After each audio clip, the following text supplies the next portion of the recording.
నమస్కారం. Big debate ప్రత్యేక చర్చా కార్యక్రమానికి స్వాగతం.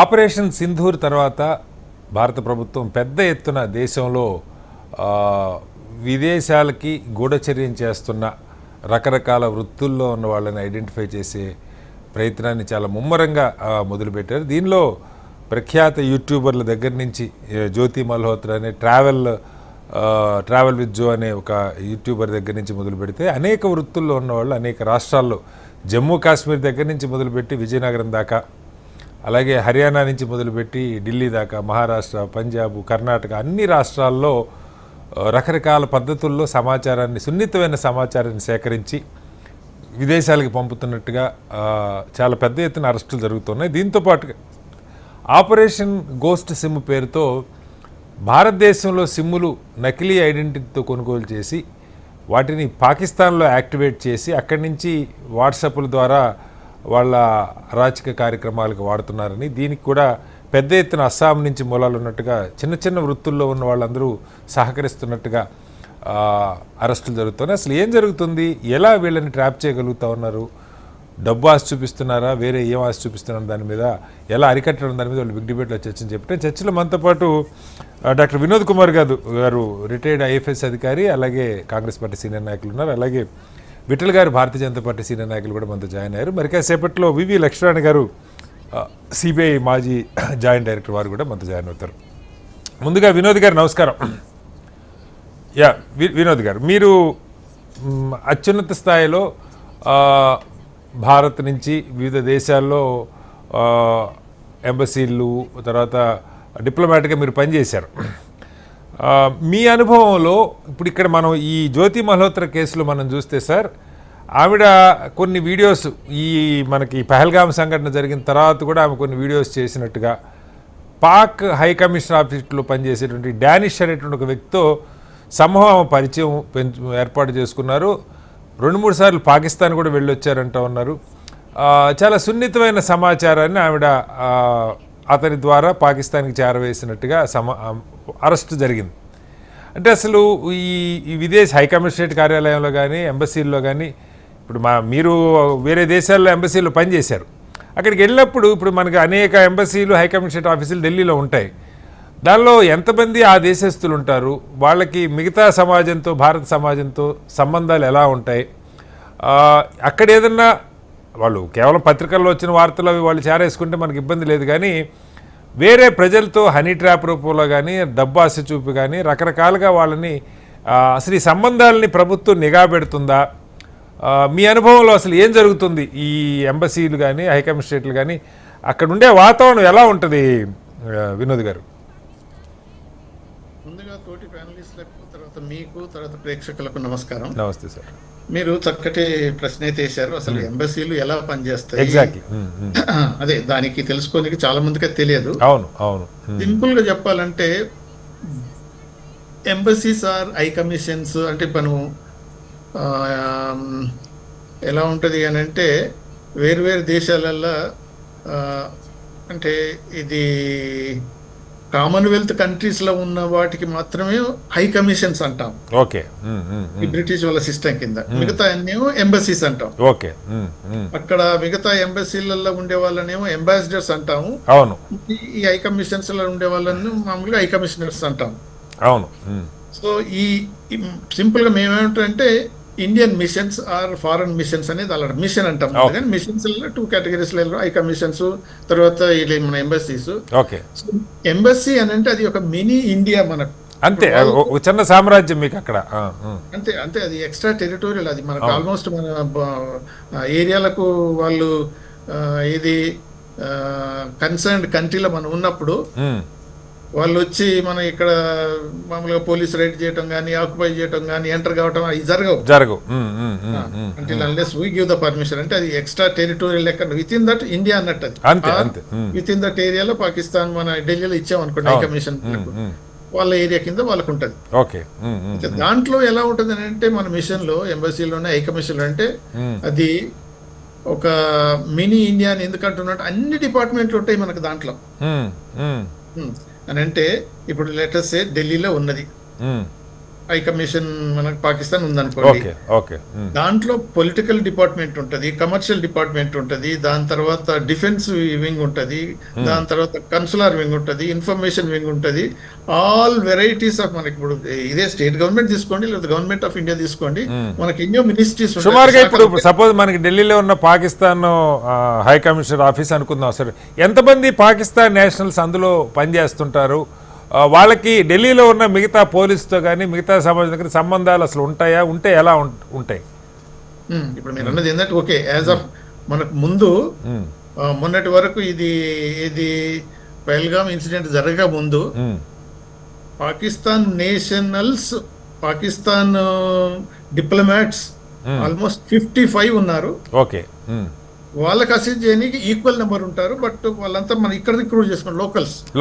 ఓకే ఓకే మనం కూడా అలానే అక్కడ పోయినప్పుడు almost equal number plus locals recruit చేసుకుంటాం. ఓకే ఓకే అయితే మొన్న ఇన్సిడెంట్ జరిగిన తర్వాత డౌన్ సైజ్ చేసాం మనం. అవును డౌన్ సైజ్ చేసి మిలిటరీ అటాచ్ తర్వాత 30కి డౌన్ సైజ్ చేసినట్టున్నాం. 30కి డౌన్ సైజ్ చేసి మనం వాళ్ళు పంపించాము, మన వాళ్ళని కూడా ఇక్కడ పిలిపించుకున్నాం. అంటే యాజ్ ఆఫ్ టుడే ఇప్పుడు 30 మెంబర్స్ ఇండియన్ హై కమిషన్ లో ఇస్లామాబాద్ లో ఉన్నారు. ఢిల్లీలో కూడా అంతనే పర్మిట్ చేశాం. ఓకే అయితే దాంట్లో కూడా అదే వేరియస్ వింగ్స్ వేరియస్ యాక్టివిటీ చేస్తాయి సార్. అవన్నీ మన political relations, state to state అనేది, కమర్షియల్ రిలేషన్స్ అంటే ఇప్పుడు పాకిస్తాన్తో తక్కువ ఉంటాయి కానీ వేరు ఎంబసీలు అంటే ఇప్పుడు మనకు మేజర్ ఎంబసీలలో ఇప్పుడు వాషింగ్టన్ అనుకోండి, ఇప్పుడు లండన్ అనుకోండి, మాస్కో, ఇప్పుడు బెర్లిన్, ఇటువంటి వాటిల్లో ఎలా ఉంటాయంటే లార్జ్ నెంబర్ ఆఫ్ మన Indian diplomats, Indian staff plus locals కూడా పెట్టుకుంటాం. ఓకే ఇప్పుడు వీళ్ళంతా సపోజ్ మనకి ఇప్పుడు పాకిస్తాన్ హై కమిషనర్ ఆఫీస్లో 30 మంది ఉన్నారు అనుకోండి సార్. ఈ 30 మంది they are free to move anywhere in the country. ఇండియాలో వాళ్ళు ఎక్కడైనా వెళ్ళొచ్చు, తిరగొచ్చు, సంబంధాలు పరిచయాలు పెట్టుకోవచ్చు, స్నేహాలు ఇవన్నీ నార్మల్గా ఉండొచ్చా? అంటే నేను ఇప్పుడు ఎందుకంటే ఈ జ్యోతి మల్హోత్రా అన్నాడు అలాగే పరిచయం పెంచుకుందా డానిష్తో అంటున్నారు. ఎట్లా దాని మీద అసలు ఎలా ఉంటుంది? అదే చెప్పబోతున్నా. ఇప్పుడు మామూలుగా ఏం చేస్తాం అంటే మనం ఎలా ఆపరేట్ చేస్తున్నాము, పాకిస్తాన్ హై కమిషన్ కూడా అలానే ఆపరేట్ చేస్తుంది ఇక్కడ. ఓకే కొన్నిసార్లు మనకు స్పెసిఫిక్ అంటే కొన్ని వింగ్స్ పర్టికులర్ కొన్ని వింగ్స్ ఉన్నాయి. ఫర్ ఎగ్జాంపుల్ కన్సులార్ వింగ్ అని ఉంది. ఓకే కన్సులార్ వింగ్ అంటే మనం వీసాలు ఇస్తాం. అవును దాని తర్వాత ఇప్పుడు RAW మన వాళ్ళు ఉన్నారు, అలానే సిమిలర్ ఇన్స్టిట్యూషన్ వాళ్ళకి ఇస్లామాబాద్ లో ఉంది. తర్వాత ఇప్పుడు CIE అక్కడ ఢిల్లీలో ఉంటది. దాని తర్వాత ఇది FBI ఇది కూడా వాళ్ళు కూడా ఉంటారు. సో KGB వాళ్ళు, ఈవెన్ మొసాద్, వీళ్ళన్నిటి అందరు ఉంటారు ఎంబసీలో. అయితే ఇప్పుడు ఏమవుతుందంటే మీరు అన్నది ఏంటంటే ఈ ఉన్న diplomatic community or they free to go anywhere or to talk to anybody అంటే yes. Okay on paper yes. కాకపోతే ఏం చేస్తాము మన పర్టికులర్లీ ఇప్పుడు మన పాకిస్తాన్ మా గురించి మనం డిస్కస్ చేస్తున్నాం కాబట్టి పాకిస్తాన్ వాళ్ళు ఏం చేస్తారంటే మన డిప్లొమాట్స్ ఎక్కడ పోయినా కానీ వాళ్ళు ఏం చేస్తారంటే స్పైయింగ్ మన డిప్లొమాట్స్ మీదనే వాళ్ళు స్పై చేస్తారు. అలానే మనం కూడా ఇక్కడ చేస్తాం ఢిల్లీలో. అది మామూలే. ఎవరు ఎక్కడ పోతున్నారు, ఎవరితో కాంటాక్ట్ చేస్తున్నారు, ఏం చేస్తున్నారు, ఏం ఇన్ఫర్మేషన్ గ్యాదర్ చేస్తున్నారు అనేది వాళ్ళతో ఉంటారు. ఒక్కోసారి అయితే కొన్నిసార్లు ఈ అంటే ఎలా ఉంటుంది ఏంటంటే ఓపెన్గా 1-2 సార్లు మన డిప్లొమాట్స్ తర్వాత పాకిస్తాన్ డిప్లొమాట్స్ కూడా ఇక్కడ ఏమైందంటే ఓపెన్గా వాళ్ళు ఫాలో అవుతున్నప్పుడు ఒకసారి వెహికల్ ఆపి వాళ్ళని బయటికి పిలిచి 2 చెంపలు అంటించిన కేసులు కూడా ఉన్నాయి. మన డిప్లొమాట్స్ కూడా చేశారు. వాళ్ళు తక్కువ కానీ మన వాళ్ళు అయితే చేశారు సీరియస్ గా. ఒకసారి 2 సార్లు అంటే మనం ఏం చేస్తామంటే ప్రొటెస్ట్ నోట్ ఇస్తాం వాళ్ళకి. మనం ఇచ్చాం 2-3 సార్లు ఇలా మా డిప్లొమాట్ ఇలా ఆన్ డ్యూటీ ఉన్నప్పుడు మీ వాళ్ళు ఇలా ఫాలో చేస్తున్నారు, ఇలా అబ్స్ట్రక్ట్ చేస్తున్నారు, అదే during their what ever normal work normal duty they are obstructing. This is not correct as per the Geneva Convention. It should be stopped అని ఇచ్చినప్పుడు 2-3 సార్లు నోట్లు ఇచ్చిన వాళ్ళు పట్టించుకోరు. 1-2 సార్లు అయితే ఇలా ఈవెన్ ఫిజికల్ గా జరిగింది. అయితే ఇప్పుడు అదే చెప్తున్నాగా మనకి ఏదైతే డిపార్ట్మెంట్ వైజ్ ఉన్నాయి కాబట్టి ఎంబసీలో ఈ కన్సులర్ వింగ్ అని ఒకటి పెడతాము. దాని తర్వాత ఇంకోటి ఈ మినిస్టర్ అంటే మనకు కౌన్సిలర్ ఈ పర్సనల్ అని ఇంకోటి పెడతాము. సో వీటిలల్లా మన పోలీస్ ఆఫీసర్స్ లేకపోతే రా ఆఫీసర్స్ వాళ్ళని అక్కడ డిప్లాయ్ చేస్తాం. అంటే ఇప్పుడు వీసా వింగుల ఇది కన్సులర్ అంటే వీసా అండ్ దెన్ పాస్పోర్ట్స్ తర్వాత ఇంకా వేరియస్ కమ్యూనిటీ ఇష్యూస్, కాబట్టి దాంట్లోనే పీపుల్ కాంటాక్ట్ ఉంటుంది అక్కడ. ఓకే ఓకే ఓకే వాళ్ళని ఎందుకు పెడతారు, వాళ్ళైనా మనమైనా అంటే వాళ్ళతో కాంటాక్ట్ ఉన్నప్పుడు వేరియస్ ఇష్యూస్ కనుక్కోనికి మనకి ఇన్ఫర్మేషన్ గ్యాదర్ చేయాలి, అది part of the mission. Okay okay so అలానే ఇప్పుడు పాకిస్తాన్ హై కమిషన్ లో ఉన్న వాళ్ళు ఇప్పుడు అదే డానిష్ మరి ఏ వింగ్ లో ఉన్నాడని తెలియదు, కానీ నార్మల్గా అయితే వాళ్ళు ఈ వీసా కన్సులర్ వింగ్స్ లో ఉంటారు. దాంట్లో ఉండే వాళ్ళు కూడా ఈ ఎస్పినేజ్ కి సంబంధించిన అంటే police officers, military officers post చేస్తారు. Okay okay okay so various functions కి ఏం చేస్తాం అంటే అందరిని ఇన్వైట్ చేస్తాం. ఇప్పుడు మనకు 26 జనవరి చేసుకున్నాం, 15th ఆగస్ట్ చేసుకున్నాం, లేదు అని అంటే ఏదైనా ఫెస్టివల్ చేస్తున్నాం. ఆ కల్చరల్ ఏది యాక్టివిటీస్ ఉన్నప్పుడు వీళ్ళందరినీ అఫీషియల్ యాక్టివిటీస్ కి మనం ఇన్వైట్ చేస్తాం. కొన్ని సందర్భాల్లో మంత్రులు, అధికారులు కలుస్తుంటారు, కొంత సంబంధాలు వ్యాపారపరమైన లేదు డిప్లొమసీకి సంబంధించిన అంశాలు మాట్లాడుతున్నారు. ఇవి కాకుండా ఎడిషనల్గా మీరు అన్నట్టుగా ఈ సమాచార సేకరణ, ప్రజలతో సంబంధాలకు సంబంధించి ఎలా ఉంటుంది అన్నదే కొంచెం అర్థం కాకుండా ఉంది. వినోద్ గారు మళ్ళీ వస్తాను మీ దగ్గరికి. లక్ష్మణ్ గారు మనతో సిబిఐ మాజీ జాయింట్ డైరెక్టర్ గారు వివి లక్ష్మణ్ గారు కూడా జాయిన్ అయ్యారు. లక్ష్మణ్ గారు నమస్కారం. నమస్తే అండి శ్రీనివాస్. లక్ష్మణ్ గారు మీకు పూర్తిగా అనుభవం ఉంది, జాతీయ స్థాయిలో పనిచేశారు. ఇప్పుడు అనేక హై కమిషనరేట్ ఆఫీసులు కానివ్వండి, ఎంబసీలు కానీ మనకి ఢిల్లీలో ఉంటాయి.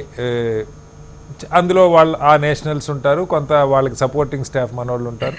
ఇదంతా ఇప్పుడు వినోద్ గారు చెప్పారు.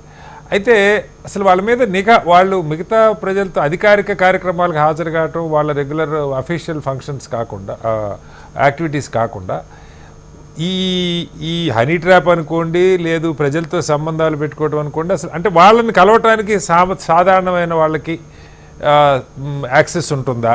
వాళ్ళు సాధారణ ప్రజల్ని ఎక్కడికంటే అక్కడికి వచ్చి కలవచ్చా?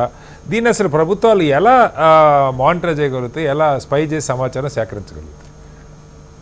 ముఖ్యంగా అండి పెద్దలు వినోద్ కుమార్ గారికి, మిత్రులు విఠల్ గారికి నమస్కారం. నమస్తే సార్. ఆ తర్వాత ముఖ్యంగా మనం చూడాల్సిన అంశం ఏంటంటే ఇంటెలిజెన్స్ అన్నది చాలా ఒక ఇంపార్టెంట్ అయిన విభాగం మనకి. అంటే ప్రజల మీద నిఘా పెట్టడం. అంటే ఈ నిఘా సంస్థల యొక్క ప్రధానమైన ఉద్దేశం ఏంటంటే భారతదేశంలో ఏం జరుగుతోంది అన్న దాని మీద వారు ఇన్ఫర్మేషన్, తర్వాత పాశ్చాత్య దేశాల్లో ఏం జరుగుతోంది అన్నది కూడా నిఘా పెట్టే విభాగాలు ఉంటాయి. ఇంతకు ముందు వారు చెప్పినట్టు మన రీసెర్చ్ అండ్ అనాలిసిస్ వింగ్ ఉంది, R&A. అంటే అదేంటంటే ముఖ్యంగా భారతదేశానికి వెలుపల ఏ విధమైన చర్యలు జరుగుతున్నాయి, అక్కడ ఉన్న సమాచారం, అక్కడ ఉన్న సమాచారాన్ని మనం ఏ విధంగా సేకరించాలి, ఇవన్నీ కూడా ఆ విభాగం యొక్క ముఖ్య ఉద్దేశం. ఆ తర్వాత భారతదేశంలోకి వస్తే ఇంటెలిజెన్స్ బ్యూరో అని ఉంటుంది, IB. అది మొత్తం దేశవ్యాప్తంగా కూడా వ్యాపించి ఉంటుంది, సెంట్రల్ గవర్నమెంట్ కింద. సో వారు తర్వాత మన రాష్ట్రానికి వచ్చేసరికి ఇంటెలిజెన్స్ విభాగాలు ఉంటాయి అన్నమాట, స్టేట్ ఇంటెలిజెన్స్ అంటాం అన్నమాట. స్టేట్ ఇంటెలిజెన్స్, ఆ తర్వాత వచ్చేసి పోలీస్ స్టేషన్ లెవెల్లో, జిల్లా లెవెల్లో, పోలీస్ స్టేషన్ లెవెల్లో కూడా ఇండివిజువల్ ఇంటెలిజెన్స్ విభాగాలు ఉంటాయి. అంటే IB వాళ్ళు విడిగా చేస్తుంటారు, తర్వాత స్టేట్ ఇంటెలిజెన్స్ విడిగా ఉంటుంది. సో ఈ విధంగా అనేక సంస్థలు ఏవైతే ఉన్నాయో వాళ్ళ స్థాయిలో ఇంటెలిజెన్స్ అన్నది కలెక్ట్ చేస్తూ ఇన్ఫర్మేషన్ ఇచ్చుకుంటూ ఉంటారు.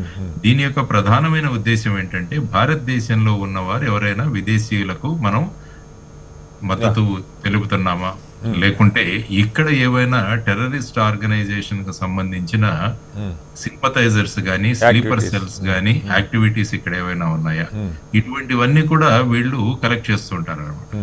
సో ఆ విధంగా ఇంతకు ముందు వినోద్ కుమార్ గారు చెప్పినట్టు ఈ ఎంబసీస్ ఏవైతే ఉంటాయో వాళ్ళ లెవెల్లో వాళ్ళు ఆపరేట్ చేస్తుంటారు. ఆ తర్వాత ఈ ఇంటెలిజెన్స్ ఏజెన్సీస్ ఏవైతే ఉంటాయో వారు ఇన్ఫర్మేషన్ చేసుకుని ఎక్కడ సమాచారం అందించాలో ఆ విధంగా ఉంటుంది. అట్లాగే సార్ ఇంకో రెండు ప్రశ్నలు సార్ దీనికి అనుబంధంగానే. ఇప్పుడు మనకి ఈ పెగాసస్, ఈ గందరగోళం సరే దాన్ని పక్కకు పెడితే, ఇప్పుడు ఈ డిప్లొమాట్స్ అక్కడ ఉండేవాళ్ళు కానీ అందులో కొంతమంది భారతీయులు కూడా పనిచేస్తుంటారంటారు. వాళ్ళని ఎట్లా అంటే మన ప్రభుత్వం ఎవరినైతే అనుమతిస్తుందో వాళ్ళని రిక్రూట్ చేసుకోవాలా, లేదా వాళ్ళ ఇష్టం వచ్చిన వాళ్ళని రిక్రూట్ చేసుకోవచ్చా, వాళ్ళు వీళ్ళతో కొల్లుడు అయిపోరని మనకి ఎట్లా గ్యారంటీ? ఈ అంటే దీనికి ఇంకొకటి కూడా సార్ కీలకంగా, అసలు ఇంత పెద్ద 140 కోట్ల మంది జనాభా ఉన్న దేశంలో ఇన్ని చోట్ల నిఘా సమగ్రంగా పనిచేయడానికి కావాల్సిన టెక్నాలజీ కానీ, మ్యాన్ పవర్ కానీ, IB కావచ్చు, రా కావచ్చు, లేదా NIA కావచ్చు, సఫిషియెంట్గా మనకి నిధులు, సిబ్బంది, టెక్నాలజీ అంశం కూడా మీరు, ఎందుకంటే మీరు పనిచేశారు కాబట్టి ఆ రంగాల్లో ఉన్నాయి. ఎందుకంటే ఈ సంఘటన జరిగిన తర్వాత ఇప్పుడు పెద్ద ఎత్తున అరెస్టులు అవుతున్నాయి లక్ష్మణ్ గారు, మీరు చూస్తూ ఉన్నారు. అవును. ఎక్కడెక్కడి నుంచి విజయనగరం లాంటి కంప్లీట్ ప్రశాంతంగా ఉండే ప్రాంతంలో కూడా మూలాలు వాళ్ళకి సౌదీ హ్యాండిల్స్ నుంచి వాళ్ళకి ఆదేశాలు రావటం, వాళ్ళు అమలు చేయటం. తెలంగాణ లేదు, ఆంధ్ర లేదు, కర్ణాటక లేదు, మహారాష్ట్ర లేదు, ప్రతి రాష్ట్రంలో ఎక్కడో చోట దీనికి లోన్ అవుతున్న వాళ్ళు ఉన్నారు. దీన్ని ఎలా అంటే ట్రేస్ చేయడానికి సఫిషియెంట్ మనకి ఇవి ఉన్నాయా? ఇంతకుముందు ఎలా ఉందంటే టెక్నాలజీ రాకముందు ఒకరి నుంచి ఒకరు సమాచారం అందజేసుకోవడానికి కురియర్స్ ఉండేవారు. అంటే ఒక ప్రాంతంలో ఒక ఇన్ఫర్మేషన్ ఎవరికైనా అక్కడ నుంచి బయలుదేరి ఆ ఇన్ఫర్మేషన్ తీసుకొని ఒక కోడెడ్ మెసేజ్ తీసుకొని ఇక్కడికి వచ్చి వీళ్ళకి డెలివరీ చేయడం జరిగేది. కానీ క్రమక్రమంగా ఏంటంటే టెక్నాలజీ పెరిగిపోయే కొద్దీ ప్రతి ఒక్కరు కూడా ఈ డిజిటల్ తర్వాత ఎలక్ట్రానిక్ గ్యాడ్జెట్స్ వాడడం మొదలుపెట్టారు. అప్పుడు ఏమైందంటే ఇంటెలిజెన్స్ కలెక్షన్ ఇటువంటి వాళ్ళ మీద మనము ఐడెంటిఫై చేయడం సులభమైంది. ఓకే, అంటే ఎవరితో మాట్లాడుతున్నారు ఇటువంటివన్నీ కూడా మనకు సులభతరమైంది. ఓకే, ఎందుకంటే ప్రతి ఒక్కరు కూడా అంత సీక్రసీ మెయింటైన్ చేయడం లేదు ఈ మధ్య. తర్వాత వచ్చేసి ఈ మనకు ఎంబెడెడ్ టెక్నాలజీస్ వచ్చాయి, తర్వాత ఇవన్నీ కూడా ఇవి కోడెడ్ లాంగ్వేజ్ లో వెళ్తాయి, ఇవన్నీ కూడా మనకు ఉన్నాయి. దాంతో ఏంటంటే జనాలు వీటిని ఓపెన్ గా వాడడం ఉపయోగించారు. సో దానితో వీటిని ఇంటర్సెప్ట్ చేసి ఏ విధంగా ఈ మెసేజెస్ ని మనం ఇంటర్సెప్ట్ చేయొచ్చు అన్నది కూడా డీకోడ్ చేయడము ఇలాంటివన్నీ కూడా జరుగుతుంటాయి. అందుకనే మీరు అన్నారు ఇప్పుడు విజయనగరంలో ఉన్న వ్యక్తి తర్వాత హైదరాబాద్ లో పనిచేస్తున్న ఇంకొకరు, వీరిద్దరూ కలిసి ఈ కెమికల్స్ ఇవన్నీ వాడి ఎక్కడో చోట దాడులు చేయాలని చెప్పేసి ఒకటి ఊహించారని చెప్పేసి వస్తుంది. కాబట్టి ఏంటంటే ఈ టెలిఫోన్ లింకేజెస్ వీటి వల్ల ఏంటంటే ప్రస్తుతం మనకు ఆ విధమైన టెక్నాలజీ గనక మన దగ్గర ఉంటే వీటిని ఇంటర్సెప్ట్ చేయడం ఈజీ అవుతుంది. సో అందుకనే వీళ్ళంతా కూడా పట్టుపడుతున్నారు ఈ మధ్య. అంటే ఒకటి సార్, ఒక్కడు దొరికితే తీగ దొరికితే డొంక లాగటం తేలిక, కానీ ఆ ఫస్ట్ పర్సన్ దొరకటం అన్నది ఎలా? ఇప్పుడు మీరు విజయనగరంలో దొరికితే ఇక వన్స్ ఆయన ఫోన్ పట్టుకుంటారు, ఆయనకి ఎవరెవరితో కాంటాక్ట్, ఇదంతా ప్రాసెస్. అసలు ఆ ఫస్ట్ పర్సన్ ఐడెంటిఫై చేయటం ఐసోలేట్గా రకరకాల చిన్న చిన్న గ్రూప్స్గా ఉంటే, ఇప్పుడు వీళ్ళు 6 కలిసి ఒక సోషల్ మీడియా గ్రూప్ పెట్టుకున్నారు లక్ష్మణ్ గారు, మీరు చూశారు. మహారాష్ట్ర వాళ్ళు, కర్ణాటక వాళ్ళు 6 కలిసి ఒక ఆల్ హింద్ ఇత్తేహదాల్ ముసల్మీన్ గ్రూప్ అని పెట్టుకున్నారు. వాళ్ళు బాంబులు తయారు చేయటం యూట్యూబ్లో చూసుకున్నారు, కావాల్సిన మెటీరియల్ ప్రొక్యూర్ చేసుకున్నారు. రంపచోడవరం దగ్గర ఎక్కడో ట్రయల్ కూడా చూశారంట. సో కొంచెం అయితే ఎక్కడ వాళ్ళు నిజంగా జనావాసాల్లో పెట్టేటువంటి పరిస్థితి. సో ఇలాంటి గ్రూపులు ఐడెంటిఫై చేయడానికి మనం ఎలా ముందుకెళ్తాం? సాధారణంగా ఏంటంటే ఇంటెలిజెన్స్ కలెక్ట్ చేసే వాళ్ళందరూ కూడా వాళ్ళ సోర్సెస్ ని వాళ్ళు డెవలప్ చేసుకుంటారు. ఓకే, అంటే ఈ ప్రాంతంలో కొంతమంది సోర్సెస్ ఉంటాయి కాబట్టి ఎవరైనా అనుమానాస్పద పరిస్థితుల్లో ఉన్న వ్యక్తులు కానీ వాళ్ళ మూమెంట్స్ కానీ ఇలాంటివి కనిపిస్తే వెంటనే వాళ్ళు ఈ సోర్సెస్ వాళ్ళ హ్యాండ్లర్ కి ఇన్ఫర్మేషన్ ఇస్తారు. Okay, okay. సో ఆ ఇన్ఫర్మేషన్ వచ్చిన తర్వాత ఈ హ్యాండ్లర్స్ ఏదైతే ఇన్ఫర్మేషన్ వచ్చిందో దాన్ని అనలైజ్ చేసి తర్వాత ఆ వ్యక్తి యొక్క ఫోన్ డీటెయిల్స్ కావచ్చు, లేకుంటే కాల్ డీటెయిల్స్ కావచ్చు, తర్వాత అతని ఫేస్బుక్లు కావచ్చు. ఈ మధ్య ప్రతి ఒక్కరు కూడా సోషల్ మీడియాలో విపరీతంగా ఉన్నాయి కాబట్టి ఇవన్నీ కూడా వాటిలలో అనలైజ్ చేసి ఈ వ్యక్తి యొక్క సైకాలజీ ఏంటి, ఈ వ్యక్తి ఎవరితో కాంటాక్ట్ చేస్తున్నాడు, ఇవన్నీ కూడా కలెక్ట్ చేస్తారనమాట. దీన్నే మనం కౌంటర్ ఇంటెలిజెన్స్ అంటాము. తర్వాత వచ్చేసి ఆక్టోపస్ లాంటి సంస్థలు ఉన్నాయి మన దగ్గర, నేషనల్ ఇన్వెస్టిగేటింగ్ ఏజెన్సీస్ ఉన్నాయి, ఈ విధంగా NIA. సో ఈ విధంగా ఏంటంటే ఒక విస్తృతమైన నెట్వర్క్ అన్నది మనం ఏర్పాటు చేసి తర్వాత సాధారణంగా ఈ అరెస్ట్ అయిన వాళ్ళకి ఎవరు బెయిల్ ఇచ్చారు, ఆ తర్వాత వాళ్ళ డీటెయిల్స్ ఏంటి, ఇలాంటివన్నీ కూడా ఇదొక పెద్ద ఇంట్రెస్టింగ్ సబ్జెక్ట్. సో ఆ విధంగా అందుకనే వీళ్ళకి స్పెషలైజ్డ్ ట్రైనింగ్స్ ఉంటాయి. ఆ తర్వాత సోర్సెస్ ఎలా కల్టివేట్ చేయాలి, వాళ్ళు ఇచ్చే ఇన్ఫర్మేషన్ ఎలా అనలైజ్ చేయాలి, ఇవన్నీ కూడా చేసుకుంటూ ఉండడం వల్ల ఇది చాలా ముఖ్యమైన విషయం. ఎందుకంటే ఇంటర్నల్ సెక్యూరిటీ అన్నది చాలా ప్రధానమైన అంశం. సో దానితో మన IB కావచ్చు, లేకుంటే మిగతా ఇంటెలిజెన్స్ ఏజెన్సీస్ కావచ్చు, లేకుంటే స్పెషల్ ఇంటెలిజెన్స్ బ్రాంచెస్ కూడా ఉంటాయి. లైక్ నక్సలైట్ల మీద ఎక్స్క్లూజివ్ గా ఇన్ఫర్మేషన్స్ కలెక్ట్ చేసి SIB లాంటి సంస్థలు, ఇలాంటివన్నీ కూడా సబ్సిడరీ ఇంటెలిజెన్స్ బ్యూరోస్, ఇలాంటివన్నీ ఉంటాయి అన్నమాట. సో ఆ విధంగా ఈ మ్యాన్ పవర్ తోను టెక్నాలజీతోను కలిసి ఈ విషయాలను కలెక్ట్ చేసే వ్యవస్థలు చాలా చోట్ల ఉన్నాయండి. మళ్ళీ వస్తాను సార్ మీ దగ్గరికి. విఠల్ గారు, మీరు విన్నారు ఇక్కడ కొంత అంటే వీళ్ళు ఏదో ఒక రూపంలో వీళ్ళని పట్టుకున్న తర్వాత తెలుస్తుంది ఏంటంటే, ఇప్పుడు ఈ జ్యోతి మల్హోత్రా దగ్గర నుంచి చాలా ఫ్రీక్వెంట్గా ఆమె సౌదీ వెళ్ళింది, తర్వాత పాకిస్తాన్ వెళ్ళి వచ్చింది. ఈ విజయనగరం సిరాజ్ అన్న కుర్రాడైతే 3 నెలల్లో 3 సార్లు 4 సార్లు సౌదీ వెళ్ళి వచ్చాడని, అంటే వాళ్ళ ట్రావెల్ హిస్టరీని బట్టి కూడా కొంత మనకి తెలుస్తుంది. వన్స్ వాళ్ళు పట్టుబడ్డ తర్వాత తెలుస్తుంది. ఇదంతా అఫీషియల్గా రికార్డ్ అవుతూనే ఉంటుంది. ఇట్లా గారు మీకు తెలుసు, పాస్పోర్ట్లు ఎంటర్ అవుతుంటుంది, మన పాస్పోర్ట్ ఆఫీసులో ఆ డేటా ఉంటుంది. చాలా పెద్ద ఎత్తున ఈ ట్రావెల్ చేస్తూ ఉంటారు. అయితే ఫ్రీక్వెంట్గా తక్కువ టైంలో ఎక్కువ సార్లు కొన్ని అనుమానాస్పద దేశాలకు వెళ్తున్న వాళ్ళ గురించి ప్రభుత్వం ఏ రకంగా, అలాగే కాంటాక్ట్స్ కూడా ఆయా దేశాలకు, ఇప్పుడు పాకిస్తాన్కి రెగ్యులర్గా ఏదైనా ఒక నెంబర్ నుంచి ఇక్కడి నుంచి కాల్ వెళ్తుంది అనుకోండి, అలాంటివి ట్రేస్ చేయడానికి కావాల్సినటువంటి వ్యవస్థ మన దగ్గర ఉందా లేదా మీరు ఆన్సర్ చేసే ముందు డిబేట్ విఠల్ గారు. దాంతోపాటుగా ఈ యూట్యూబర్లు ఇప్పుడు కొన్ని వేల యూట్యూబ్ ఛానల్స్ ఉన్నాయి, ఇంకా లక్షల్లో ఉన్నాయో నాకు తెలియదు విఠల్ గారు. మీ బహుశా మనం అందరం ఒక రకంగా సోషల్ మీడియా బాధితులుగా ఉన్నాం. వీళ్ళు ఏదో ఒక పేరుతో ఏదో ఒక సాగుతూ బహుశా మోడీ గారిని, అమిత్ షా గారి లాంటి వాళ్ళు కలవరేమో కానీ ఈవెన్ కేంద్ర మంత్రులను కూడా, ఇప్పుడు ఈ జ్యోతి మల్హోత్రా ఆవిడ మనకి ఇక్కడ వందే భారత్ స్టార్ట్ అయిన తర్వాత ఈవెన్ కిషన్ రెడ్డి గారితో కూడా బయట తీసుకుందని చెప్తా ఉన్నారు. లేదంటే ఇంటర్వ్యూలు కూడా ఎవరు వచ్చి అడిగినా ఇంటర్వ్యూలు ఇస్తూ ఉన్నాం మనం. మామూలుగా నాయకులు, రాజకీయ నాయకులు తప్పదు. వీటిని వాడుకొని కూడా వాళ్ళ పరపతి పెంచుకోవటం. ఒక క్యాబినెట్ మినిస్టర్ గారితో ఇంటర్వ్యూ చేసామంటే ఏ ఆఫీస్కి పోయినా కొంచెం ఏదో పై స్థాయి అన్న భావన కలిగే ప్రమాదం ఉన్నది. సో ఇలా వాళ్ళ పరపతి పెంచుకుంటూ చొరబడి ఇప్పుడు హై కమిషనరేట్ ఆఫీసుల్లోకి వెళ్ళటం కానీ, లేదు కొంచెం భద్రతాపరమైన సమాచారం ఎక్కడన్నా సేకరించాలన్నా వీటిని వాడుకుంటున్న, ఇప్పుడు ఈ జ్యోతి మల్హోత్రా తవ్వుతుంటే ఇలాంటివన్నీ బయటపడుతున్నాయి సార్. ఆవిడ అనేక మందితో సంబంధాలు కలిగి ఉంది, చాలా హైఫై లైఫ్ స్టైల్ మెయింటైన్ చేస్తుంది. వీటిని అరికట్టడానికి కూడా ఎట్లా అంటే ఏదైనా ఒక ప్రోటోకాల్ పెట్టుకోవడం అవసరమా నాయకులు, లేకపోతే ఎలా వీటిని మనం కంట్రోల్ చేయటం ఎట్లా విఠల్ గారు? సార్, మీకు అక్కడ ఉన్నటువంటి పెద్దలు రెడ్డి గారికి, అదేవిధంగా వినోద్ గారికి అండ్ వీక్షకులకి గుడ్ ఈవినింగ్ తెలియజేస్తూ, నిజానికి ఇది పెద్ద challenge sir, it's big challenge. So mainstream media తర్వాత ఇప్పుడు కొన్ని ఛానల్స్ అయితే ఎట్లా అయిపోయిందంటే యూట్యూబ్ ఛానల్స్ లే మెయిన్ స్ట్రీమ్ మీడియా కన్నా ఎక్కువ సెన్సిటివిటీ పెరుగుతా ఉంది. వారికి ఉన్నటువంటి డిజిటల్ మీడియాకు అడ్వాంటేజ్ అంటే ఒక న్యూస్ ని రిపీటెడ్ గా షార్ట్స్ చేసేసి తర్వాత చిన్న చిన్న రీల్స్ లాగా చేసి, సో వ్యూవర్షిప్ పెంచుకోవడానికి అది ఒక క్రేజీ అయిపోయింది సొసైటీ. అది దాన్ని కంట్రోల్ చేయడం అంటే డెఫినెట్ గా చేయాల్సి వస్తుంది. కేంద్ర ప్రభుత్వం డెఫినెట్ గా నియంత్రించాల్సి, వీళ్ళకి నియంత్రణ అనేది లేదు వాస్తవం. మెయిన్ స్ట్రీమ్ మీడియాకు ఉంది, మీకుంది, బట్ ఈ యూట్యూబ్ ఛానల్స్ కి నియంత్రణ, కంట్రోలింగ్ లేదు. ఐటీ యాక్ట్ అనేది వస్తుందా లేదైనా అబ్యూజ్డ్ లాంగ్వేజ్ వాడినా ఏదో పెడితే దాని మీద కేసు పెట్టొచ్చు, అంతవరకే. కానీ ఇప్పుడు జ్యోతి మల్హోత్రాలో పుట్టుకొస్తున్నారంటే చాలా విచిత్రం, చాలా ఆశ్చర్యకరం, చాలా డేంజరస్, చాలా డేంజర్ సార్. అదే చాలా డేంజరస్. ఇప్పుడు ఎవరు అసలు ఎవరిని ఎట్లా నమ్మాలి సార్? ఏదో యూట్యూబ్ ఛానల్ అని వస్తారు, మీ ఇంటర్వ్యూనో మా ఇంటర్వ్యూ, జేడీ గారు అయితే రెగ్యులర్ గా ఉంటారు లైవ్ లో, ఎవరో వస్తారు పాపం, వాళ్ళు అడుగుతున్నారు కానీ ఇస్తే వాళ్ళు ఏంది వాళ్ళ బ్యాక్గ్రౌండ్ అని మనం ఏం చెప్పగలుగుతాం సార్? అవును, తెలియదు. ఇది చాలా ప్రమాదకరమైనటువంటి వాతావరణంలో ఇవాళ ఉన్నాం. సో దురదృష్టం ఏంటంటే పాకిస్తాన్ అన్నది 4 సార్లు మన పైన వార్ చేసినప్పుడు ఎప్పుడు గెలవలేదు. సో చివరికి ఏమైందంటే ఇండియా మీద మనం ఇట్లా గెలవలేము డైరెక్ట్ కన్వెన్షన్ వార్ లో.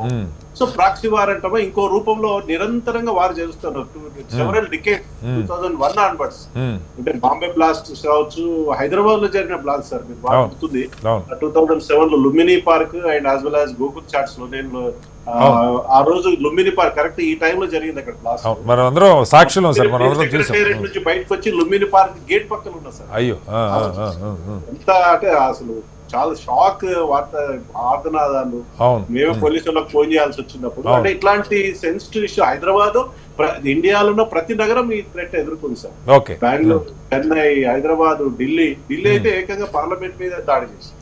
సో దీని వెనకాల మొత్తం వెనకాల ఏంటంటే కంప్లీట్ గా పాకిస్తాన్ కి సంబంధించిన టెర్రరిస్ట్ యాక్టివిటీస్, స్లీపర్ సెల్స్, వారికి ఉన్న ఫండింగ్. అసలు స్లీపర్స్ నియర్లీ ఒక 200 groups, active groups, sleeper cell groups ఇవాళ ఇండియాలో ఉన్నట్టుగా వార్తలు వస్తాయి.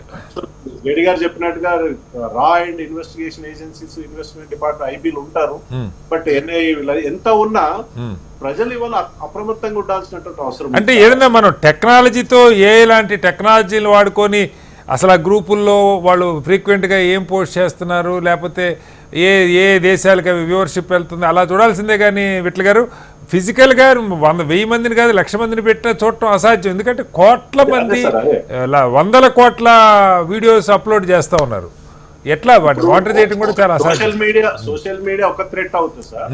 సోషల్ మీడియా సంబంధం లేకుండా ఇవాళ విజయనగరం అవును సిరాజ్ వాడు ఏ సోషల్ మీడియాకి సంబంధం లేదు. హైదరాబాద్ లో కొంతమంది ఫ్రెండ్స్ చేసుకున్నాడు, సౌదీ నుంచి ఇన్స్ట్రక్షన్ వచ్చినాయి, వాడు రేపు నిజంగా లక్కీలీ పట్టుకున్నారు. లేకపోతే హైదరాబాద్ ఎక్కడ ఏ ప్లేస్ లో ఎంత బాంబ్ బ్లాస్ట్ అయ్యేదో తెలియదు. సో ఇది ఇంకొక రకమైన థ్రెట్ సార్. ఒకవేళ ఇంటర్నల్ గా ఉన్నటువంటి అంటే లేబర్ ఓరియంటెడ్ లేదా అన్ఎంప్లాయ్మెంట్ అనొచ్చు, చిన్న చిన్న జాబులు చేసుకుంటారు, ఇన్ఫిల్ట్రేషన్ విపరీతంగా ఇవాళ రోహింగ్యాస్ కానీ బంగ్లాదేశీస్ కానీ.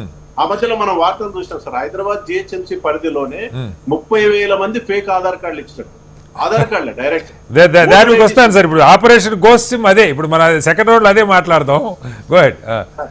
సో ఇది అసలు ఏం అంటే కేంద్ర ప్రభుత్వము, రాష్ట్ర ప్రభుత్వాలు, పోలీస్ డిపార్ట్మెంట్, ప్రజలు నిరంతరంగా కన్నేసి ఉంచాలి.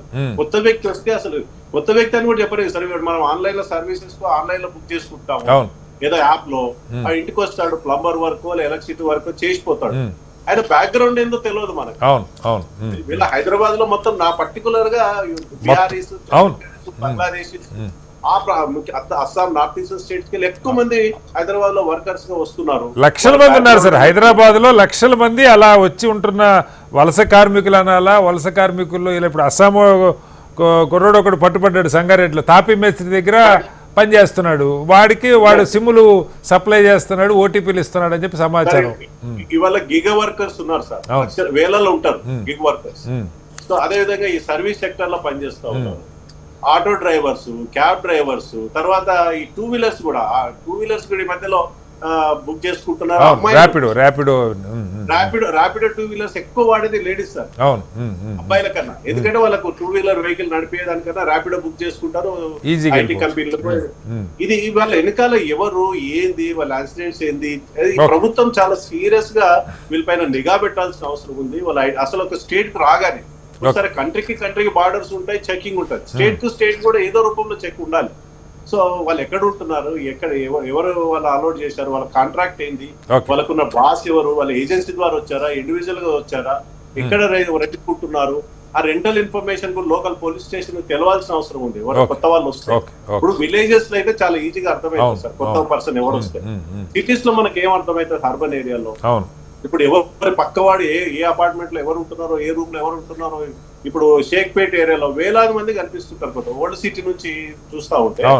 నాట్ ఓన్లీ ఓల్డ్ సిటీ, ఇప్పుడు ఈ సిటీలో across a state A remote areas పైన కొత్త వాళ్ళు వస్తున్నారు హైదరాబాద్. వీళ్ళపైన కంట్రోలింగ్ ఏముంది అసలు, ఎవరు వాళ్ళకి ఎవరు వాచ్ చేయాలి, వాళ్ళ ఇన్ఫర్మేషన్ ఎవరికి ఇవ్వాలి. ఇప్పుడు నేను ఇంటి ఓనర్ గా నేను ఉంటాను సార్, వానికి ఆధార్ కార్డు తీసుకోకుండానే చాలా మంది ఇంటి ఓనర్స్ రెంట్ కి ఇస్తారు. 90% ఎవరు తీసుకోవట్లేదు, 90% ఎవరు తీసుకోవట్లేదు. ఇవి కాక ఇంకా ఈ పేయింగ్ గెస్ట్లు ఇవి రకరకాలు ఉన్నాయి సార్.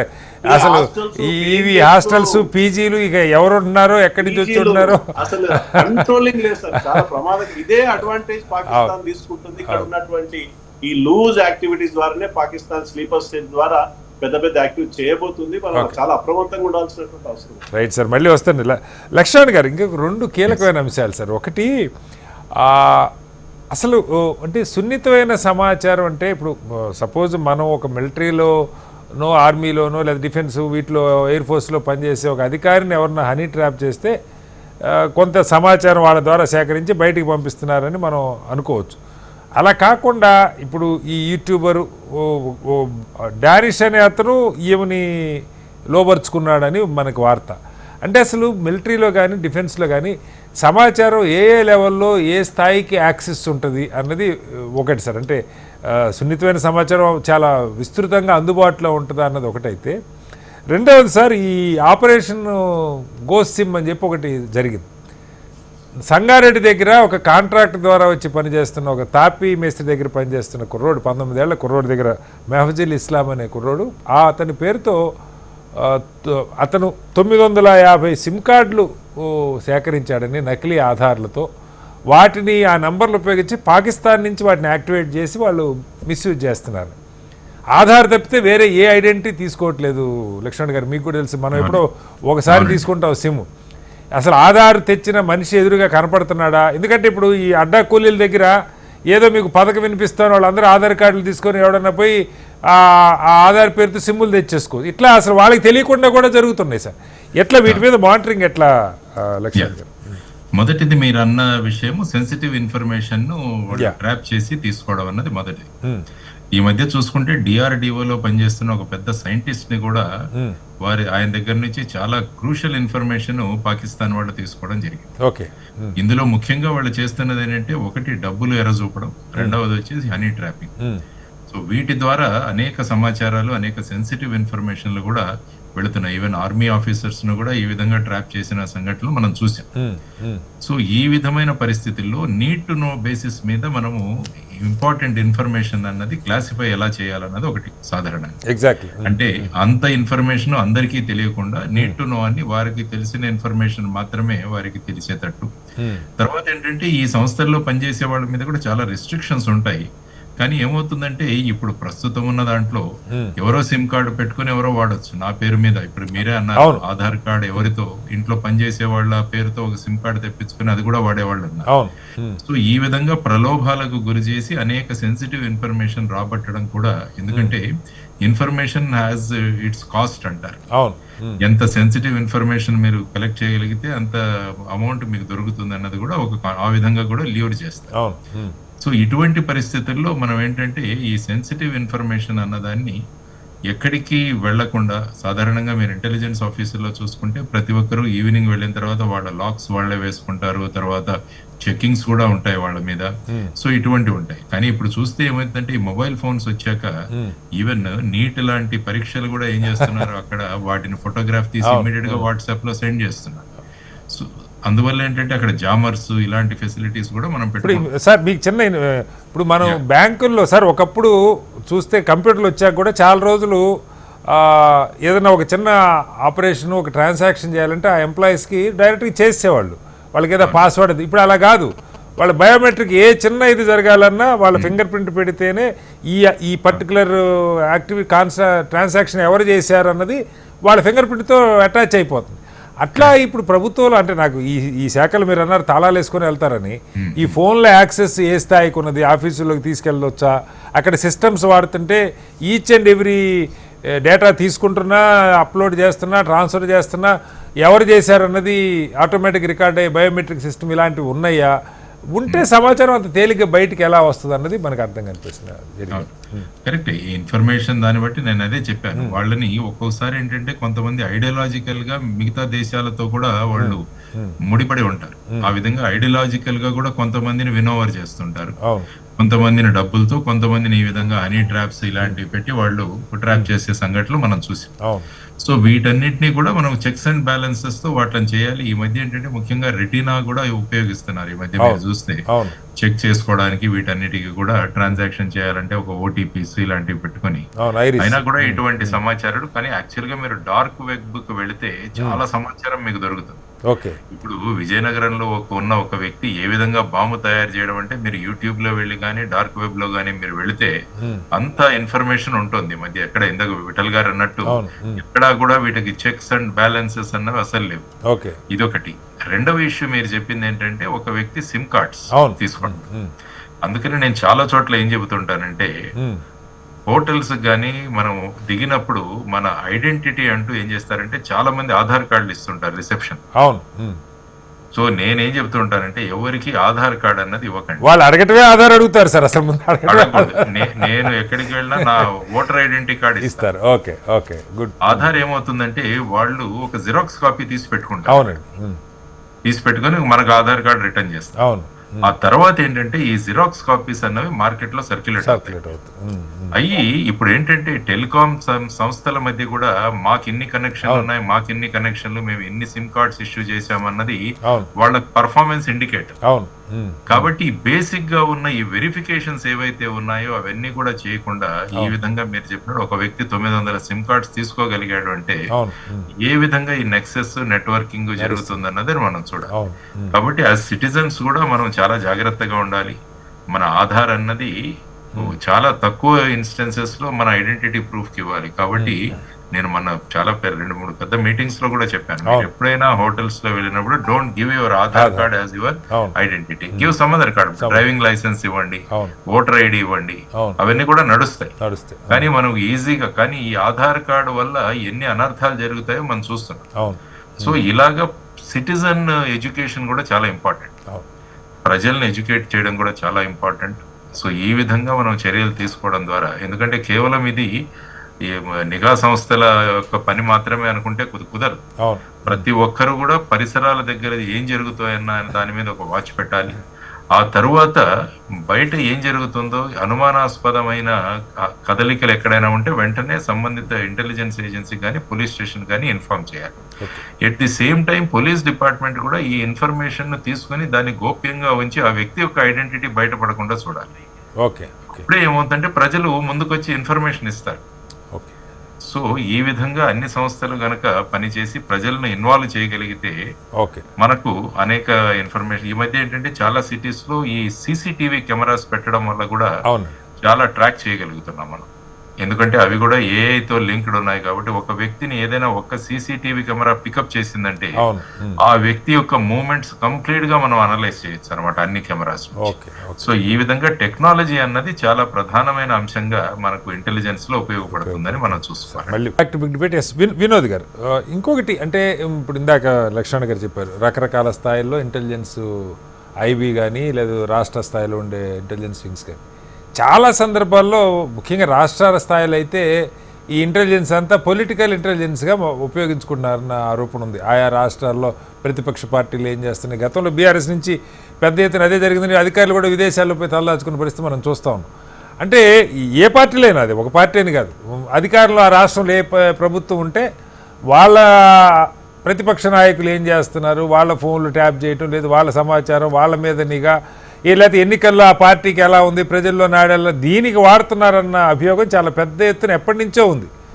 జాతీయ స్థాయిలో కూడా మిస్యూజ్ అవుతున్నాయి ఏజెన్సీస్, సిబిఐ కావచ్చు, ఈడీ కావచ్చు, లేదా ఐటీ కావచ్చు అని మనం ఎప్పటి నుంచో, ఈవెన్ కొన్ని సందర్భాల్లో ఎన్ఐఏ మీద కూడా వాళ్ళు నార్కోటిక్స్ బ్యూరో కానీ వాళ్ళు చేయాల్సిన పని కంటే ఈ కక్ష సాధింపు మీద ఎక్కువ ఫోకస్ చేస్తున్నారు అన్నది ఎప్పటి నుంచో ఉన్న విమర్శ.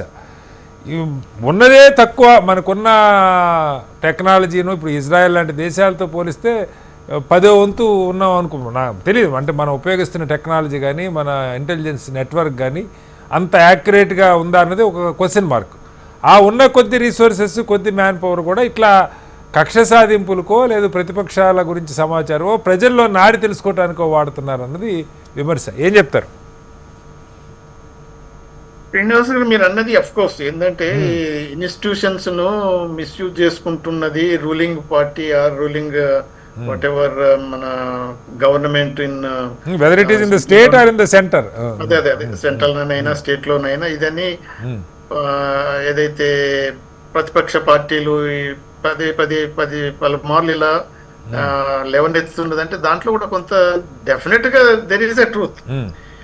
ఎందుకు ఇప్పుడు మన దగ్గర కూడా ఇప్పుడు మన ఏది పెద్ద ఇది జరుగుతుంది కదా, మన ఫోన్ ట్యాపింగ్ చేసి మన బీఆర్ఎస్ లేకపోతే టీఆర్ఎస్ గవర్నమెంట్ ఇంత పెద్దగా ఈవెన్ స్టార్టింగ్ ఫ్రమ్ జడ్జెస్ కాంచి మొదలు పెడితే చివరికి నార్మల్ మనిషి జాతీయ స్థాయిలో పెగాసస్ ఒక గొడవ విన్నాం మనం. అది సరే, అది బయటికి రాలేదు, కోర్టులో ఏం చెప్తే తెలియదు కానీ అట్లా.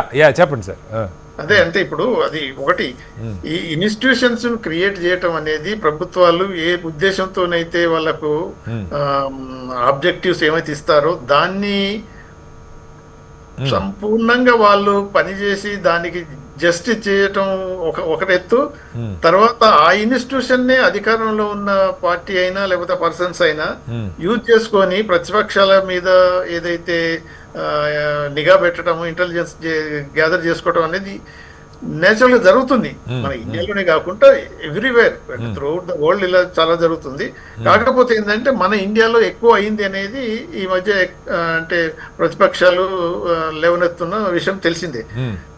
అది నేచురల్ గా చూస్తున్నాం మనం. అంటే అఫ్ కోర్స్ ఇప్పుడు సెంట్రల్ గవర్నమెంట్ ఉన్నది, ఏది మన అంటే మన స్టేట్ లో చూస్తే మన ఎవరు వివేక్ అంటే అన్నాడు కదా, బీజేపీలో ఉన్నప్పుడు నాకు ఏమీ లేదు, నా కంపెనీ అన్ని కరెక్ట్ గా అన్ని లెక్కలు చూపిస్తున్నానని ఎంత ఒప్పుకున్నారు. నేను ఇటు కాంగ్రెస్ లో జాయిన్ కాగానే 3వ రోజే వచ్చి మొత్తం రైడ్స్ చేపించి తర్వాత ఏది అన్ని ఫాల్స్ అకౌంట్స్ అయ్యి, అంటే ఇప్పుడు గవర్నమెంట్ అధికారంలో ఉన్నది కాబట్టి ఆ ఇన్స్ట్రుమెంట్ ఆర్ ఇన్స్టిట్యూషన్ ఏదైతే ఉన్నదో ఈడీ లేకపోతే మీరు ఇన్కమ్ ట్యాక్స్ లేకపోతే ఇంకా వాట్ ఎవర్ మీరు అనండి, ఇవన్నీ ఉపయోగించుకొని ప్రత్యర్థులను ప్రతిపక్ష పార్టీలో ఉన్న వాళ్ళ మీదనే ఉపయోగిస్తున్నారు. అధికారం ఉన్న పార్టీకి ఉపయోగించుకోవటమే కాదు, ఇటువంటి అభియోగాలు ఉన్న వాళ్ళు కనుక అధికార పార్టీలో కనుక జాయిన్ అయితే నెక్స్ట్ డేనే అన్ని క్లియర్ అయిపోతున్నాయి. అంటే ఆఫ్ కోర్స్ కేసు కాకపోయినా కానీ నో యాక్షన్. సో ఇవన్నీ జరుగుతున్నాయి. అంటే ఇది మిస్యూజ్ అవుతున్నట్టయితే మాత్రం అభిప్రాయం ప్రతిపక్ష పార్టీలోనే కాదు ప్రజలకు కూడా వచ్చేసింది. ఓకే, మీరు అన్నది ఏంటంటే పొలిటికల్ గెయిన్ గురించే ఇవన్నీ ఇన్స్టిట్యూషన్స్ ఉపయోగించుకుంటున్నారు, అందువల్ల వాళ్ళకి ఇచ్చిన ప్రైమరీ డ్యూటీని కూడా వాళ్ళు చేయలేకపోతున్నారు అనేది కరెక్ట్. అది జరుగుతుంది. సో దీన్ని కొంతవరకు మాత్రం తగ్గించుకుంటేనే మనకు ఇప్పుడు ఈ పర్టికులర్లీ ఇటువంటి మీరు ఏది మన ఎస్పీని జరుగుతున్నప్పుడు, హనీ ట్రాపింగ్ జరుగుతున్నప్పుడు, స్లీపింగ్ సెల్స్ ఇన్ని అంటే ఇంక్రీజ్ అయ్యి ఎక్స్ప్లోడ్ అవుతున్నప్పుడు ఇంటెలిజెన్స్ ఏం పని చేస్తుంది అని మనం మామూలుగా ప్రతి ఒక్కరు క్వశ్చన్ చేస్తారు. కానీ వాళ్ళ పాపం వాళ్ళు చేయవలసిన పని కాకుండా ఇంకొక పనులు వీళ్ళు పురమాయించి డే అండ్ నైట్ ప్రతిపక్షాల వాళ్ళ మీద వీళ్ళు చేసేసరికి అసలు చేయలేక ఇది చెప్పి, ఎందుకంటే ఈ రోజు ఇది చేయకపోతే రేపు మళ్ళీ ఆ పోస్ట్ లో ఉంచలేదు. సో అటువంటి పరిస్థితుల్లో వాళ్ళు చేయవలసిన డ్యూటీ కంటే ఈ ఎక్కువ చేస్తున్నారు కాబట్టి అసలు డ్యూటీకి న్యాయం జరగట్లేదు అనేది తెలుస్తుంది. ఓకే, ఒకసారి విఠల్ గారు ఎందుకు ఈ ప్రశ్న వచ్చిందంటే ఇప్పుడు మనకి టెర్రరిజం, డ్రగ్స్, లేకపోతే ఈ మేజర్ అలాగే నక్సలిజం లాంటివి వీటి మీద నిఘా ఎక్కడ ఇబ్బంది పడిపోతుంది. నార్కోటిక్స్ బ్యూరో ఉంది సార్, చాలా సందర్భాల్లో చెప్పారు. గతంలో ఒకసారి షారుఖ్ ఖాన్ కొడుకు దగ్గర ఒక 5 గ్రాముల దీన్ని ఉన్నదని, దాని మీద దాదాపు కొన్ని నెలల పాటు వాళ్ళ అటెన్షన్ అక్కడే ఉందని చాలామంది మేధావులు అప్పుడు చెప్పారు. అసలు నార్కోటిక్స్ బ్యూరో పట్టుకోవాల్సింది డ్రగ్ పెడ్లర్స్ని కాదు, పెద్ద పెద్ద కంటైనర్ లోడ్లు వస్తున్నప్పుడు వాటి మీద ఫోకస్ చేయాలి. 5 గ్రాములు 2 గ్రాములు ఈ కాదు. అట్లా ప్రతి మేజర్ డిపార్ట్మెంట్లు పెద్ద పెద్ద టాస్క్లు జాతీయ స్థాయిలో, ఇప్పుడు ఉదాహరణకి ఈడీ ఉంది సార్.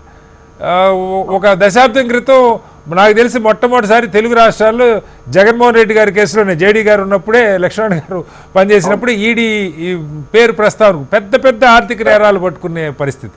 సో అక్కడి నుంచి వాటి స్థాయిని చాలా కింద స్థాయిలో రాజకీయ కక్ష సాధింపులో వీటి మీద ఉపయోగించడం ద్వారా ఈవెన్ ఎన్ఐఏ కూడా చాలా సందర్భాల్లో ఇలా మిస్యూజ్ అవుతుంది అన్నది విస్తృతంగా, అది బీజేపీ కాలంలోనే జరిగింది నేను అంటలేదు సార్. గతంలో కాంగ్రెస్ ఉన్నప్పుడు జరిగి ఉండొచ్చు, వేరే పార్టీలు ఉన్నప్పుడు కూడా జరిగి ఉండొచ్చు. ప్రైమరీ టాస్క్ మీద ఇవాళ టెక్నాలజీ పెరిగింది, మ్యాన్ పవర్ పెరిగింది, మనకి విస్తృతంగా ఆటోమేషన్ వల్ల చాలా సమాచారం ఈజీగా ఇప్పుడే చెప్పారు. ఒక్క సీసీ కెమెరాలో వాడిని ఫేస్ ఐడెంటిఫై అయితే మొత్తం దేశంలో ఎక్కడ ఏ సీసీ కెమెరాలో ఉన్నా కూడా ఎక్కడ మూవ్ అయ్యేది కూడా తీసుకోవచ్చని. సో ఇంత జరుగుతున్నా కూడా వైఫల్యాలు కనపడుతున్నాయి. ఒక మనిషి దగ్గర 950 సిమ్ కార్డులు ఉన్నాయంటే విఠల్ గారు ఎంత పెద్ద ఎత్తున మిస్యూజ్ అవుతుంది వ్యవస్థ, ఏం చెప్తాం? రియల్ సార్, ఇప్పుడు చాలా సీరియస్ ఇష్యూ. ఇంతకుముందు జేడీ గారు చెప్పినట్టు ఇప్పుడు ఆధార్ కార్డ్ ఆధారంగా సిమ్ కార్డ్స్ ఇస్తున్నారు. ఆధార్ కార్డ్ మనం ఎక్కడ ఏదో హోటల్స్ పోతే టూర్స్ పోయినప్పుడు సాధారణంగా ఆధార్ కార్డ్ ఇస్తున్నారు. అది నిజంగా కొత్త పాయింట్ చెప్పారు సార్. చాలా డేంజరస్ ఉన్నాం. అసలు ఆధార్ కార్డ్ ఇవ్వకుండా జాగ్రత్త పడాల్సినటువంటి వాతావరణం గవర్నమెంట్ ఉంది. రెండోది మీరు చెప్పినటువంటి ఇన్వెస్టిగేషన్ ఏజెన్సీస్, సిబిఐ కావచ్చు, ఈడీ కావచ్చు, ఎన్ఐఏ కావచ్చు, what ever it may be, political advantage కోసం ఈ ఆపోనెంట్స్ కోసం వాడుతున్నారు అనేది సాధారణంగా జరుగుతా ఉంది, అన్ని పార్టీలో జరుగుతా ఉంది. అంటే కాంగ్రెస్ ప్రభుత్వంలో ఉన్నప్పుడు అది జరిగింది, బీజేపీ ఉన్నప్పుడు కూడా జరుగుతుంది. కానీ దీని చర్చ ఏంటంటే మనం ఓవరాల్ గా చూడాలి. ఓవరాల్ గా ఎన్ని కేసులు పర్టికులర్ ఇయర్ లో ఎన్ని కేసులు బుక్ అయినాయి, ఆ కేసులు బుక్ అయిన పొలిటికల్ లీడర్స్ పైన ఎన్ని బుక్ అయినా చూస్తే మేబీ 1-2%, 3% కన్నా ఎక్కువ ఉండవు మనకు. సాధారణంగా మిగతా పొలిటీషియన్, నాన్ పొలిటీషియన్స్ అంటే బిజినెస్ మ్యాన్స్ మీద అయినప్పుడు మనకు న్యూసే రాదు. పొలిటికల్ మీద వచ్చినప్పుడే, పొలిటికల్ ఆస్పెక్ట్స్ లో ఆపోనెంట్స్ పైన కానీ ఇంకెవరి పైన వచ్చిన రోజే చాలా పెద్ద ఎత్తున టీవీలలో చర్చ జరుగుతుంది. మిగతా వాటి పైన జరిగినప్పుడు చర్చ జరగదు. ఇప్పుడు మనం చూసినాం సార్, ఈవెన్ హైదరాబాద్ లో కానీ ఆంధ్ర తెలుగు స్టేట్స్ లో కూడా చాలా ఇండస్ట్రీస్ మీద ఈడీలు, సిబిఐలు రైడ్ చేసి, ఇంకా ఈవెన్ ఇన్కమ్ ట్యాక్స్ కూడా, మెగా కావచ్చు, మై హోమ్ కావచ్చు, చిట్ ఫండ్స్ ఆర్గనైజేషన్ కావచ్చు, రియల్ ఎస్టేట్ కంపెనీలు కావచ్చు, చాలా జరిగినాయి. ఒక 2 రోజులు వార్తలు వస్తాయి, 3 రోజులు వార్తలు కూడా రాకుండా ఉంటాయి. అదే పొలిటికల్ లీడర్స్ పైన జరిగింది అనుకోండి, సిరీస్ ఆఫ్ న్యూస్ మనకు వస్తూ ఉంటుంది. సో అది సాధారణంగా కాదు సార్. ఇప్పుడు ఈ ప్రశ్న ఎందుకు వస్తుందంటే, ఇప్పుడు పెహల్గాం తర్వాత పెద్ద ఎత్తున మనం అలర్ట్ అయ్యి అన్ని వింగ్స్ ని యాక్టివేట్ చేశాం కాబట్టి పదుల సంఖ్యలో అరెస్టులు జరుగుతూ ఉన్నాయి. సమాచారం ఇచ్చిన వాళ్ళు మిస్యూజ్, ఇది రెగ్యులర్ గా జరగాలి కదా అంటున్నాను. ఇది మనకు రెగ్యులర్ గా మిస్ అవుతున్నాం అనిపిస్తుంది విఠల్ గారు, అది నేను అడుగుతాను. నేను దాన్ని ఒప్పుకుంటాను. నేషనల్ సెక్యూరిటీ ఆస్పెక్ట్స్ లో రా గానీ, ఐబీ గానీ, సెంట్రల్ ఐబీ గానీ, ఎన్ఐఏ గానీ, స్టేట్ వచ్చేసరికి ఇంటెలిజెన్స్ వింగ్స్ కావచ్చు, స్పెషల్ బ్రాంచ్లు, ఇవన్నీ కూడా నిరంతరంగా నేషనల్ సెక్యూరిటీ ఆస్పెక్ట్ లో పనిచేయాల్సి ఉంటుంది. అది internal threat, internal security aspect లో నిరంతరంగా పనిచేసి పొలిటికలైజ్ మినిమైజ్ చేయాల్సి వస్తుంది. రాజకీయ నాయకులు, ముఖ్యంగా ప్రధానమంత్రులు కావచ్చు, ముఖ్యమంత్రులు గారు టార్గెట్ ఇది కాదు. పొలిటీషియన్స్ అయితే అపోనెంట్స్ కదా, జస్ట్ అపోనెంట్స్. ఎవరు ఓట్లేస్తే వాళ్ళు అధికారంలోకి వస్తారు. సో అది రాకుండా ఇవాళ నేషనల్ సెక్యూరిటీ థ్రెట్ ఉంది, ఇంటర్నల్ సెక్యూరిటీ థ్రెట్ ఉంది. ఇవాళ వాటిపైన ఎక్కువ ఫోకస్ పెట్టి ఇట్లాంటి వాళ్ళని మనం పట్టుకోగలిగితేనే దేశం సేఫ్ గా ఉంటది. నిరంతరంగా ఇవాళ కంట్రీ వాడు ఒకవైపు ఏమో వార్ అనేది ఇప్పుడు చూసినాం మనం, సీజ్ ఫైర్ రూపంలో కొంతకాలం జరిగింది. సో ఇప్పుడు internal security is big aspect. Pakistan అనేది నిరంతరంగా ఇండియా పైన ఏదో రూపంలో దాడి చేస్తుంది. సార్ విచిత్రం ఏంటంటే ఇప్పుడు అమెరికాలో మనకు గ్రీన్ కార్డ్ కావాలన్నా, సిటిజన్షిప్ కావాలన్నా సంవత్సరాల తర్వాత వెయిట్ చేయాలి మనం. కానీ ఇండియాలో సిటిజన్షిప్ అంటే ఏంది? ఆధార్ కార్డు వస్తే చాలు. ఆధార్ కార్డు వచ్చి, ఓటర్ ఐడి వచ్చి, తర్వాత ఏదైనా రేషన్ కార్డు వస్తే చాలు సిటిజన్ అయిపోతుంది. మీకు గుర్తుండే సార్, నాకు గుర్తుండే ఒక దశాబ్దం ముందు అనుకుంటా, మిస్టర్ ఎక్స్ అని చెప్పి ఒక నేషనల్ ఛానల్లో ఒక మనిషిని ఆర్టిఫిషియల్గా కంప్యూటర్లో క్రియేట్ చేసి దేశంలో ఎన్ని రకాల ఐడెంటిటీ ప్రూఫ్స్ ఉన్నాయో అన్నీ క్రియేట్ చేయగలిగారు. వ్యవస్థ వైఫల్యాన్ని పెద్ద ఎత్తున సమాజం ముందు పెట్టారు. బట్ స్టిల్ ఏం మార్పు రాలా విట్ల గారు? మన దగ్గర చాలా ఇంత లూజ్ గా ఉండడం చాలా ప్రమాదకరం సార్. సిటిజన్ అమెండ్మెంట్ యాక్ట్ తీసుకోరు, అది ఎక్కడ అమెండ్ కాలేదు. బట్ ఇంత లూజ్ గా అంటే 140 కోట్ల జనాభాకి ఎవరెవరు ఎక్కడ ఏది విదేశాల నుంచి ఎక్కడి నుంచి వస్తుంది, నేపాల్ నుంచి, ఇప్పుడు డైరెక్ట్ పాకిస్తాన్ నుంచి రారు మనం. Nepal to Rohingya to Bangladesh to west Bengal to country wide గా వస్తున్నటువంటి సందర్భం. ఇక్కడ ఎక్కడ చెక్ అండ్ బ్యాలెన్స్ లేకపోతే భవిష్యత్తులో చాలా ప్రమాదం. ఎవరిని కంట్రోల్ చేస్తాం సార్? ఇంటర్న్ వాళ్ళే. ఇప్పుడు జ్యోతి మల్హోత్రా లాంటి డబ్బుల కోసం కక్కుర్తిపడి లేదా అన్ని ట్రాప్ వాటెవర్ ఇట్ బేబీ దేశాన్ని అమ్ముకునే పరిస్థితి వచ్చింది. దేశద్రోహం అనే ఒక ప్రమాదం ఇది. సో ఇంకొక వైపు డబ్బుల కోసం చిన్న చిన్న వర్కర్స్. ఇప్పుడు నేను అదే అన్నాను సార్, ఈ సంగారెడ్డి అస్సాం తాపీ మేస్త్రిగా పనిచేస్తున్న కుర్రోడు ఎంత ప్రమాదం సార్ వాళ్ళకి.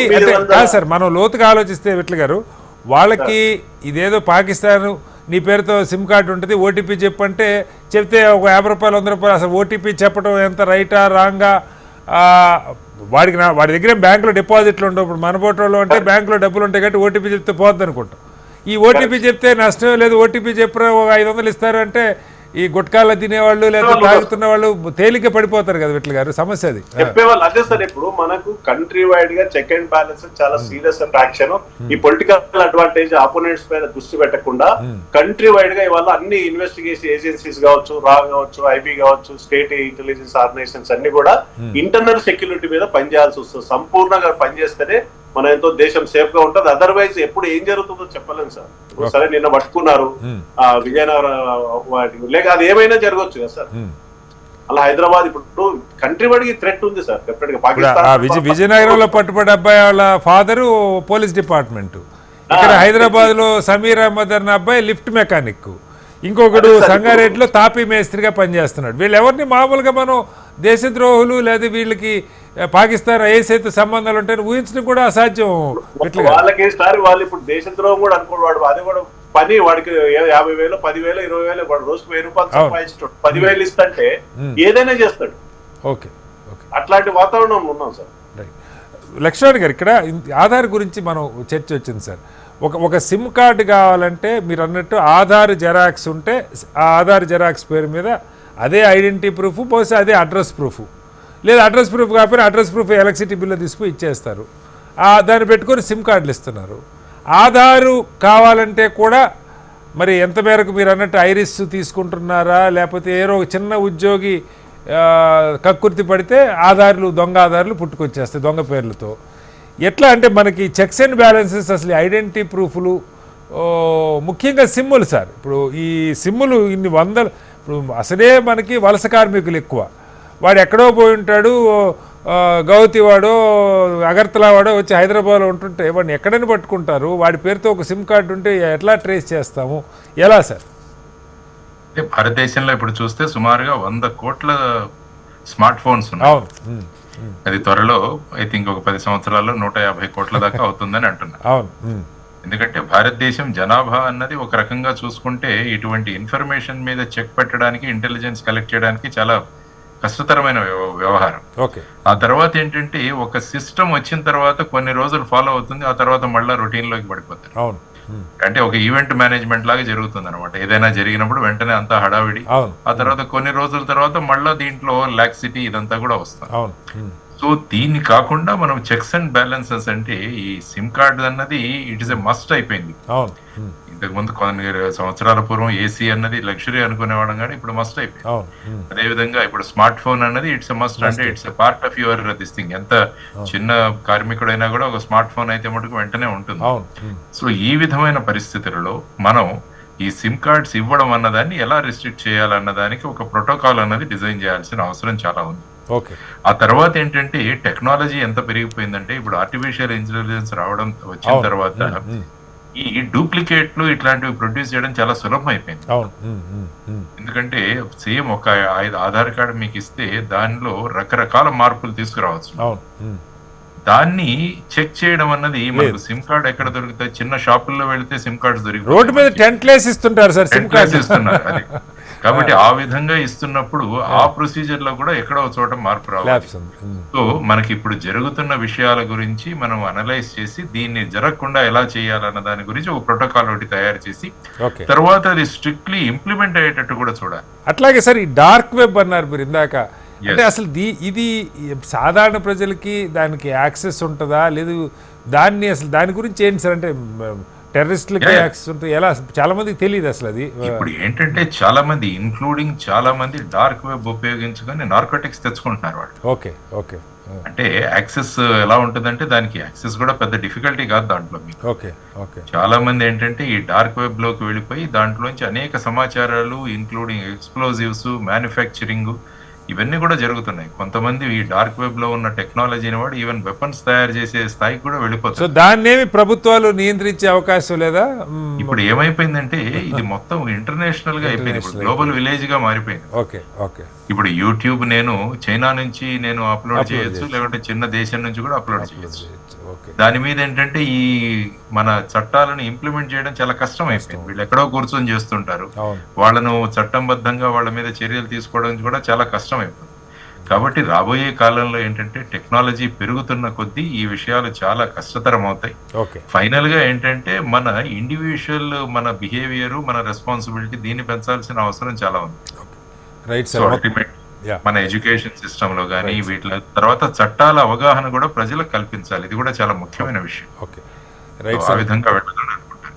మొత్తంగా దేశంలో జమ్మూ కాశ్మీర్ నుంచి విజయనగరం దాకా రకరకాల రూపాల్లో విదేశాలకి సున్నితమైన సమాచారాన్ని ఇస్తున్న వ్యక్తులు తయారవుతున్న పరిస్థితి. దీనికి మతం ఒకటే కాదు, డబ్బు లేకపోతే వలపు వల విసురుతున్న పరిస్థితిని మనం చూస్తూ ఉన్నాం. దీన్ని అరికట్టడం కోసం అలాగే పెద్ద ఎత్తున సిమ్ కార్డులు, దొంగ సిమ్ కార్డులు, దొంగ ఆధారాలతో పుట్టుకొస్తున్న పరిస్థితి. ప్రభుత్వ వ్యవస్థలన్నీ రాజకీయ అవసరాల కోసం కాకుండా నిజంగా సమాజంలో ఈ టెర్రరిజాన్ని, డ్రగ్స్ని, మిగతా వాటిని అరికట్టాలంటే, ఆయుధ సప్లైని అరికట్టాలంటే ఆ వ్యవస్థలు సమగ్రంగా పనిచేయాల్సిన పరిస్థితి. టెక్నాలజీని వాడుకోవడంతో పాటు సమాజంలో చైతన్యం కలిగించడం ద్వారా కూడా అనుమానాస్పద పరిస్థితులు, అనుమానాస్పద వ్యక్తులు, అనుమానాస్పద కదలికలు ఉన్నప్పుడు ఏ చిన్న అనుమానం వచ్చినా కూడా తెలియజేసేటువంటి ఏర్పాటు కావాలి. అలాగే కొన్ని బలమైనటువంటి వ్యవస్థల్ని తిరిగి నిర్మించుకోవాల్సిన పరిస్థితి, ఎక్కడైనా లూప్ హోల్స్ ఉంటే వాటిని సరి చేసుకోవాల్సిన అవసరం కూడా ఉంది. ప్రభుత్వాలు ఆ అంశాల మీద దృష్టి పెట్టాలని కోరుకుందాం. చర్చలో పాల్గొన్న వినోద్ గారికి, విట్ల గారికి, అలాగే లక్ష్మణ్ గారికి ప్రత్యేక ధన్యవాదాలు. ఇది వాళ్ళ బిగ్ డిబేట్. రేపు మళ్ళీ కలుద్దాం. నమస్కారం. సెలవు.